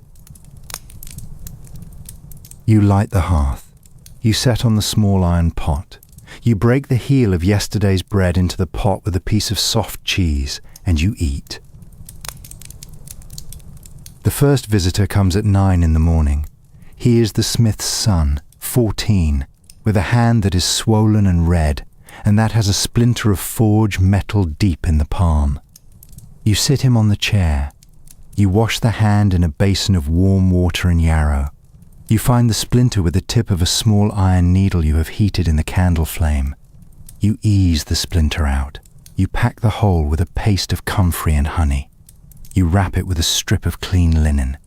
You give him 3 small comfrey leaves to chew if it pulses tonight. He pays with 2 eggs and the news that the new priest, who arrived from the bishop's town in February, has been preaching against the use of charms. You receive the news the way you receive the eggs. You do not change your face. You thank him. He leaves. The second visitor comes at noon. She is the miller's wife, with the persistent cough that you have been treating with coltsfoot since November, and that is, in your private estimation, going to kill her in February, although you have not said so. You give her another small bundle of coltsfoot. She gives you a small loaf of bread. You stand at the door for a moment after she leaves, watching her walk back down the road. The miller's wife is 48. She has buried 2 children. She has been brought safely through 3 more by the proper midwife, 2 valleys over, with your herbs in her hand at the time. She is a friend of yours, in the way that women in villages of 200 people are friends. By accumulation, by mutual reliability, by the slow weight of 40 years of small kindnesses traded in both directions. The third visitor comes in the late afternoon. She is the priest's housekeeper. She is 40 years old. She has not been to your cottage before. She has come to ask, very quietly, for the herb that helps a woman who does not want to be with child this year, because there is a man, and she is alone, and the priest's house is bigger than her own father's was, and she would like to keep her position there for 1 more winter at least. You give her what you give. Pennyroyal, with very careful instructions, because pennyroyal is one of those herbs that does the job badly if you use too little and kills the woman if you use too much, and the woman who is asking for it must understand both possibilities. She listens, she nods, she pays in silver, a small clipped coin, valuable, the cost of her safety. You think also about the herbs themselves, and about how each one came to live in your rafters. The yarrow you gathered yourself in the meadow by the smith's pond in July on a dry day with the morning dew already off. The comfrey you brought from your mother's garden when she died, and that grows now in the small bed nearest the cottage wall. the mugwort that you traded for last summer with a travelling herb woman who came through the village in late August and who knew 3 uses for mugwort that your own mother had not known. The rue that you grow against the front step, because rue against the front step is what your grandmother told you to do, and because no priest has, in 3 generations, found a way to argue with it. The little wooden box on the top shelf of the smaller chest holds, separately, the older bundles of herbs, the ones too far gone to use, but that you cannot bring yourself to throw out. A small handful of betony from the year your husband died, a few stems of vervain from the gathering you did with your daughter before she married a wool buyer and moved south, a bunch of yarrow, dark almost to black now, from the summer the village had its great fever, when you went house to house through 12 cottages and lost 3 of them. The herbs in the box are not for use.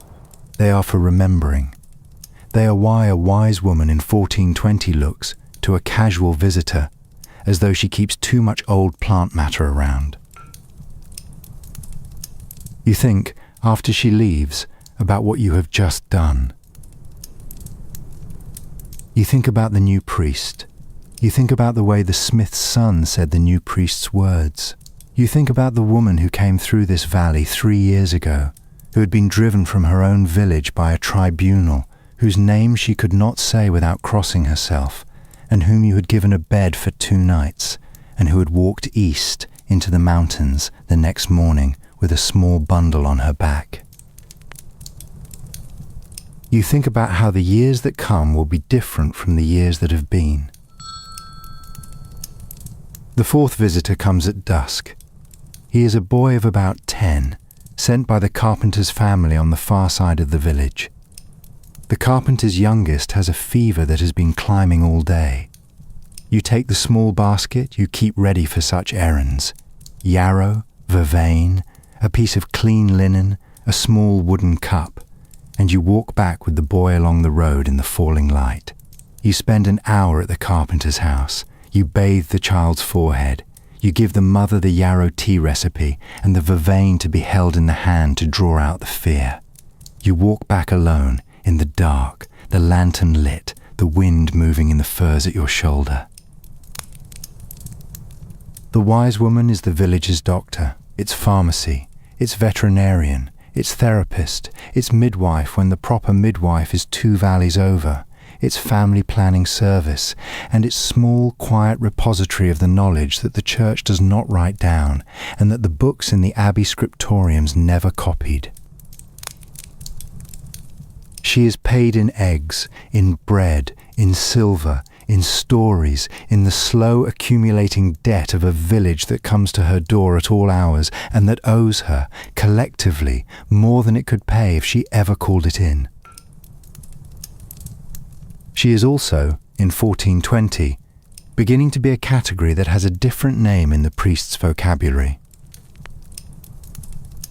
You do not panic. You have been doing this work for 40 years, and your grandmother did it for 50 before that, and so far the priests have come and the priests have gone, and the herbs have stayed where they are.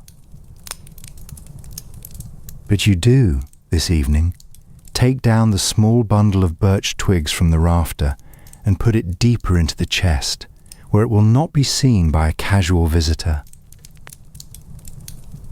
And you take, from the back of the chest, an older bundle of the same.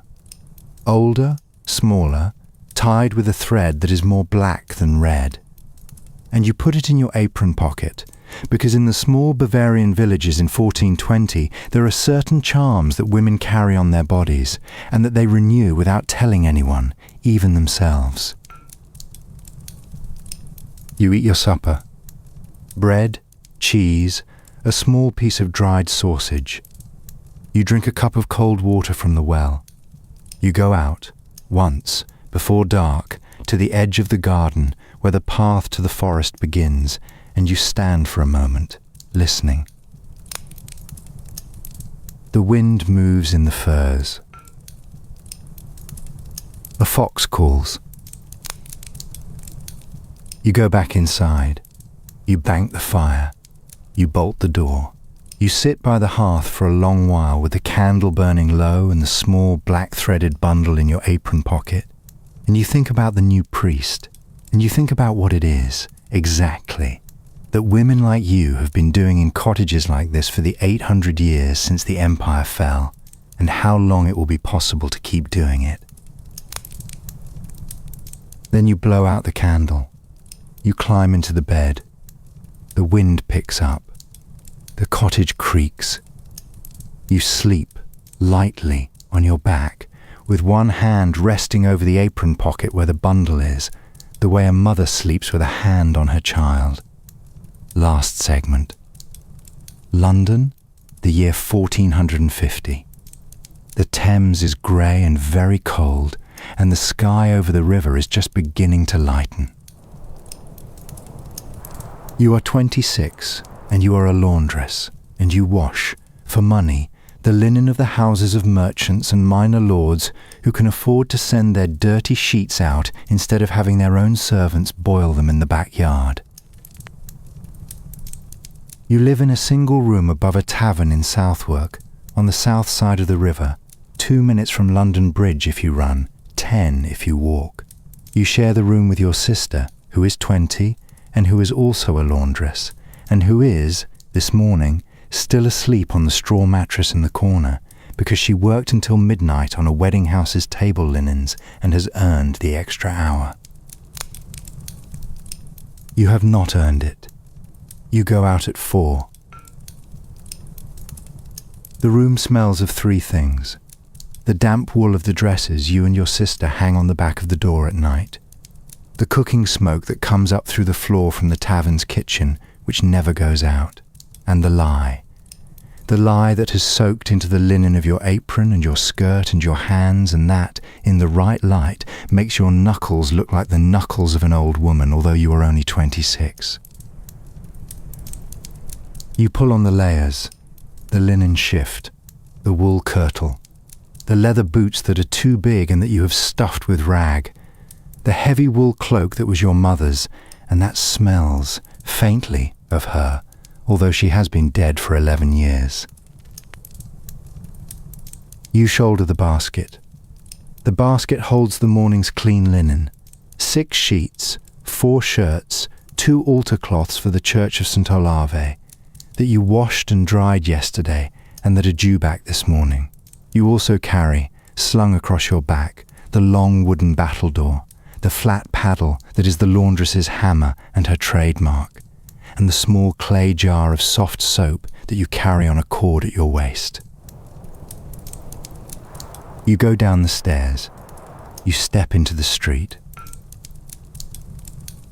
London at 4 in the morning in 1450 is a city of small sounds. The watchmen on the bridge ringing their hour. A dog. A drunk being moved on from a doorway. The river itself, which is the constant low background of every life on this side of the bank, and which never stops.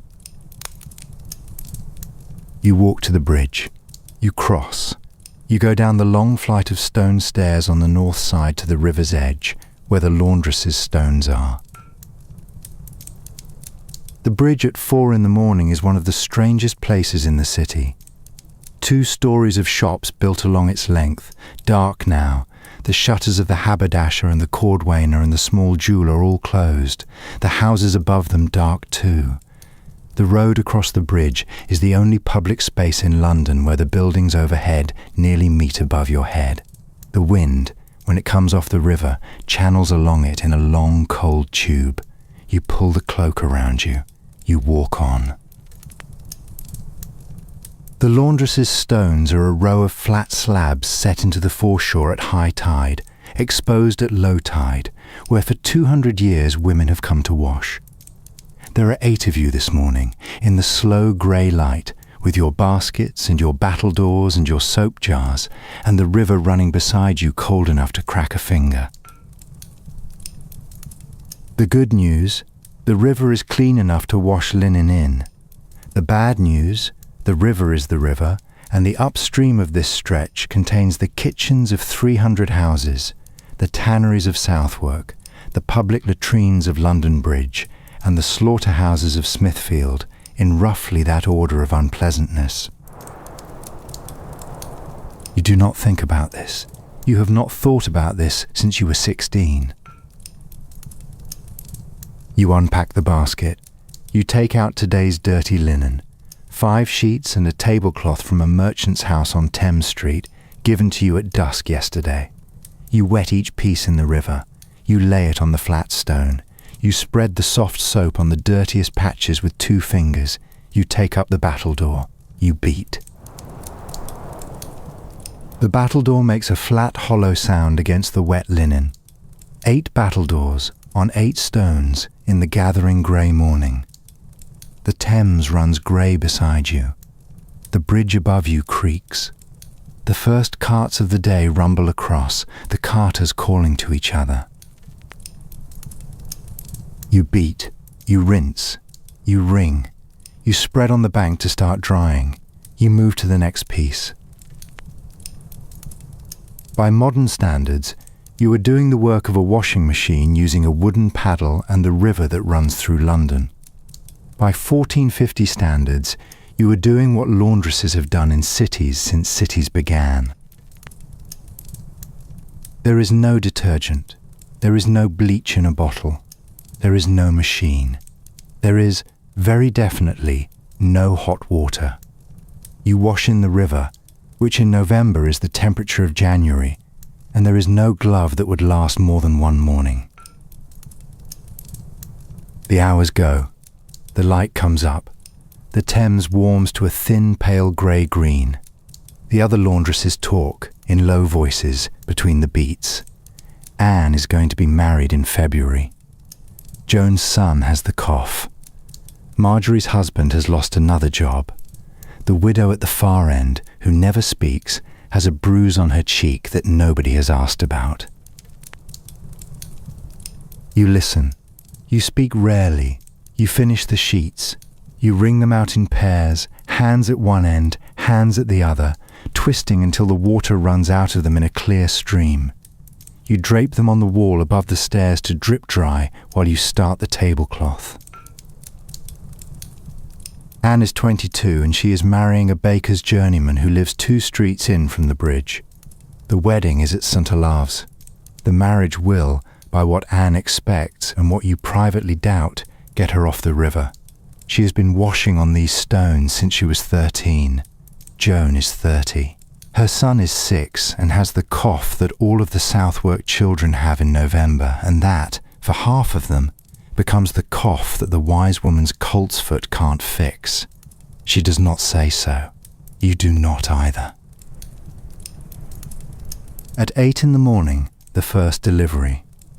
You climb the stairs with the dry linen from yesterday, the sheets folded crisp in the basket, smelling of river and lye and the open air.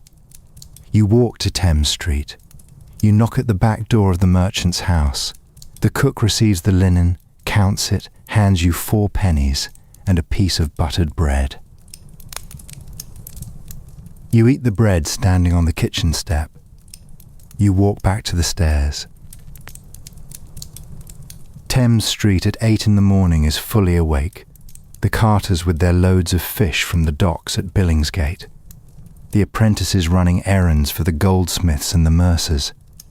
The water carriers with their yoked buckets calling. The single black man. There are perhaps 8 people of African descent in all of London in 1450, the visible legacy of the Mediterranean trade, and one of them lives on Thames Street and is the porter for a Genoese merchant's house. Passing you with a respectful nod. You nod back. You walk on. The afternoon. More beating. More ringing. The wind off the river is steady and cold. Your fingers, after 4 hours, are numb and red and wrinkled.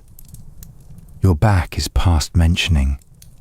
The stone, where you sit between beating bouts, is sun-warm only for 1 hour around noon, and the rest of the time it is the stone of the foreshore. You think, sometimes, about other lives. About a position in a noble household, with hot water and a copper boiler indoors, away from the river. About marrying a baker or a journeyman dyer with a small room of your own. About leaving London for a village you have only heard about, where your father was born, and where, you have heard, the laundry is done in a stream behind a cottage, not on the stones of the Thames. You think these thoughts the way other women say the rosary, without urgency, without much hope, simply as a way of marking the time. At 5 in the afternoon, you have finished. You pack the wet basket. You climb the stairs. You cross the bridge again. You stop at the bakehouse on the south side for a small loaf and a piece of pie crust, and you carry them home wrapped in a corner of your apron. Your sister is up. She is hanging the wedding linens on the lines stretched across the room. She nods at you. You sit down on the bench. You unwrap the bread. You eat. You watch her work. The laundress is the city's laundry, and she is also the city's first defence against contagion, against rot, against the slow accumulation of dirt that, in cities of 50,000 people in the 15th century, would otherwise become unlivable.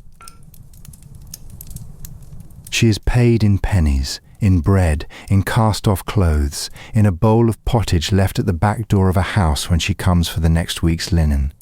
She is paid in the strong arms and the bad back and the red knuckles and the early arthritis that, by 40, will tell anyone in any tavern in Southwark what you do for a living before you have said a word. You finish the bread. You lie down on the straw mattress. Your sister climbs in beside you. The lines of wet linen above you drip, occasionally, onto the floor. The tavern below sings a song. You sleep. You sleep the sleep of a body that has spent the day at the river, and that knows that the next morning at 4 o'clock the basket and the battledore and the soap jar will be waiting by the door, and that the river will be waiting too. And you sleep deeply, because there is no other way to sleep when you are 26 and a laundress in London in 1450, and so we have come to the end of the night. You have walked through 9 lives, and each of them, in its way, was a life. The noblewoman in the stone keep, the peasant wife with the cracked egg, the Alewife with her grey cat Edmund, the Anchoress in her stone cell with the squint and the speaking window, the midwife on the moor at 1 in the morning, the nun in the green glass light of the scriptorium, the weaver with her shuttle, the Wisewoman with the black threaded bundle in her apron pocket, the laundress at the Thames stairs. None of them is in any chronicle. None of them has a tomb. None of their names came down to us, and yet without them, none of the chronicles would have been written, because there would have been no clean linen on the desk of the scribe, no bread on the table of the prince, no wool on the back of the messenger, no clean wound on the leg of the knight, no living child in the cradle of the next century. Now, with the night, your body grows heavier. Thoughts dissolve into shapes and colours. The medieval world, with all its chill and smoke, becomes distant, like frost melting in sunlight. What remains is only calm. You are warm enough, safe enough, tired enough. And so the story closes. The hearth flickers, the bed holds you, and the long night carries you gently into dreams. Rest now as they once did, wrapped in quiet resilience. Sweet dreams.